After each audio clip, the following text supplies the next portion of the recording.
Welcome aboard, cruisers, and thank you all for joining us for some more cruise news updates. So let's finish the week off with 3 new major stories brought to you directly from cruisehive.com.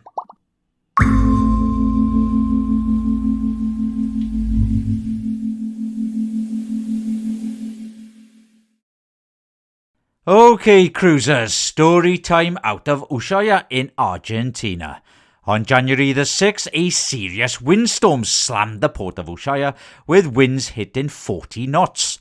That's when Atlas Ocean Voyages World Voyager literally broke free from its moorings and smashed into Viking Expeditions Viking Octantis. We have a video showing World Voyager hitting the dock first, then slamming into the other ship. There were no injuries, thankfully, just minor damage.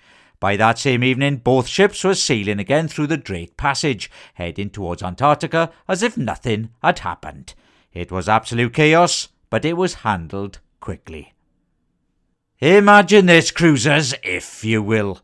It's January the 5th at Port Miami.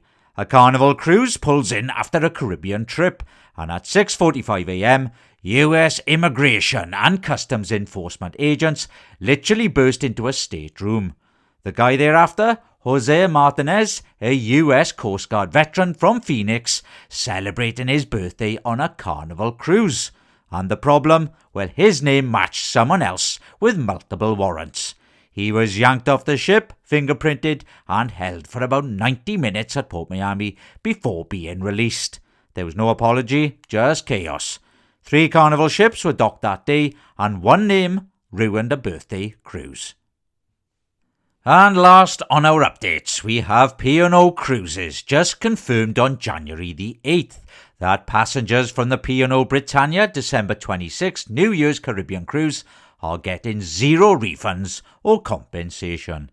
The 16-night sailing left from Bridgetown in Barbados, hit Grenada and Curacao, but the Aruba stop was cancelled on December 31st due to winds. Then a technical breakdown sent the ship limping back to Barbados, arriving on January the 3rd and staying until January the 5th. St. Lucia and Antigua were dropped, and Martinique replaced one stop on the 6th. P&O say guests should use travel insurance, not them. Passengers are furious, saying they paid big money and deserve answers. And that's it for me today, cruisers. My name is Paul, and all the news you require is over on cruisehive.com. Now, if anyone has any news, you can email us at newstips@cruisehive.com. Please show your support by liking our video and please subscribing to our channel. I hope you have a good day, cruisers, and I'll see you in the next video.